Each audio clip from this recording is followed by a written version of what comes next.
अपना हो गया। पहले एक कागज का छोटा सा लेख पढ़ा था, डिस्कशन है, कोई प्रवचन नहीं है, लेकिन सुनना जरूरी है। एक सऊदी अरब में एक 10 साल की लड़की ने अपने पिता से मोबाइल मांगा कि मुझे मोबाइल चाहिए। 10वीं क्लास की लड़की ने, सॉरी, तो 10वीं क्लास की लड़की ने अपने पिता से कहा कि मुझे मोबाइल चाहिए, आप सोच लीजिए क्या करना है। तो माता पिता चूंकि प्रोफेसर थे, पढ़े लिखे थे, उनने डिस्कस किया कि बच्ची 10वीं क्लास में पहुंच गई है, उसको मोबाइल तो देना पड़ेगा, क्योंकि नेट चाहिए पड़ता है, कुछ चीजें समझनी पड़ती हैं, बहुत सारी जानकारियां आवश्यक होती हैं जो नेट से मिलती है, ठीक है। तो माता पिता ने बहुत सोच करके उसको एक मोबाइल दे दिया और मोबाइल के साथ एक पर्चा थमा दिया। पर्चे की कंडीशन देखिए आप क्या लिखी थी। पर्चे की कंडीशन में यह लिखा था कि मोबाइल हम आपको उस शर्त पर देंगे जब आप इन शर्तों का पालन करेंगे। बोले तो बच्चे को शर्तें बताई गई, उसमें पहली शर्त बताई गई उस मुसलमान माता पिता के द्वारा कि आपको मोबाइल देने के बाद आपको 5 वक्त की नमाज रोज पढ़नी पड़ेगी। देखो, एक मुसलमान अपने बच्चे को सिखा रहा है, शिक्षा दे रहा है, देखो कैसी कितनी अच्छी शिक्षा दे रहा है कि मोबाइल हम उस कंडीशन में देंगे जब आप 5 वक्त की नमाज रोज पढ़ने का नियम लेंगे। एक्सेप्ट है? उसने कहा ठीक है। दूसरी बात कह दी कि आपको ज़कात और हज में हमारे साथ जाना होगा। बच्चा कहता है ठीक है। उसके बाद तीसरी बात कह दी, 10 बजे के बाद आप अपना मोबाइल अपने पास नहीं रखेंगे, रात में हमारे पास जमा कराना होगा। आपको स्वीकार है? तो वो मुसलमान की लड़की कहती है हाँ हमें स्वीकार है। उसके बाद 2-3 और हिदायतें दी, ऐसी सुंदर हिदायतें दी।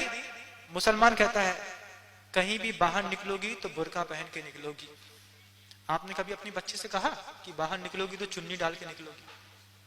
कभी कहा कि मोबाइल देते हैं लेकिन 2 टाइम मंदिर रोज जाना पड़ेगा, अष्टमी चतुर्दशी पूजन करनी पड़ेगी, संडे को हमारे साथ पूजा करने जाना पड़ेगा, रात को 10 बजे के बाद मोबाइल हमारे पास जमा कराना पड़ेगा? कभी इस तरीके के बंधन में डाल करके क्या बच्चों को स्वतंत्रता और सुविधाएं दी?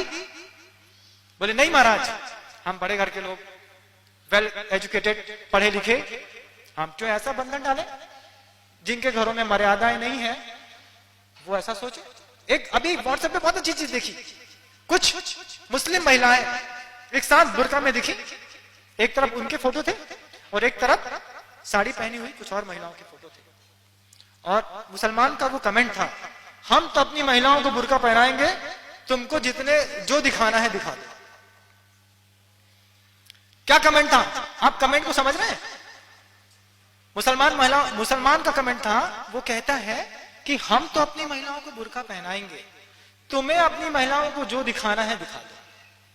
इस तरीके की परिस्थितियां, इस तरीके का वातावरण इतना भयंकर बन गया है, इतना भयंकर बन गया है कि नमोकार मंत्र हम साथ में बैठ करके पढ़ें भी तो भी हमारी दृष्टि उस वाइब्रेशन पे रहती है जो हमारी छाती से चिपका हुआ है। देखो मैसेज तो नहीं आया, देखो किसी का फोन तो नहीं आया, देखो इसका नाम इससे सेट है, इसका इसमें सेट है। ऐसी बहुत सारी परिस्थितियों में हम बहुत आगे आ गए बंधुओं। आज मेरे पास समय नहीं है, आज मैंने ये बात छेड़ी है और इस समस्या का समाधान सिर्फ मैं दूंगा ऐसा नहीं है, मेरे संघ के सारे मुनिराजों को देना होगा। आप किसी भी साधु के पास जाकर के इन सब बातों में डिस्कस करेंगे, अगर उन साधु के पास अपनी चर्या के अलावा अतिरिक्त समय होगा तो वो आपको निश्चित रूप से संबोधन देंगे, निश्चित रूप से समझाने का, समझने का प्रयास करेंगे। और मैंने जो बात कही कि जब बच्चे असंयम के साथ जीवन जीने लगे, जब बच्चे भोग भोगने के योग्य हो जाएं, तो आगम में ये व्यवस्था लिखी है कि माता पिता को संयम धारण करना चाहिए। माता पिता संयम ग्रहण करेंगे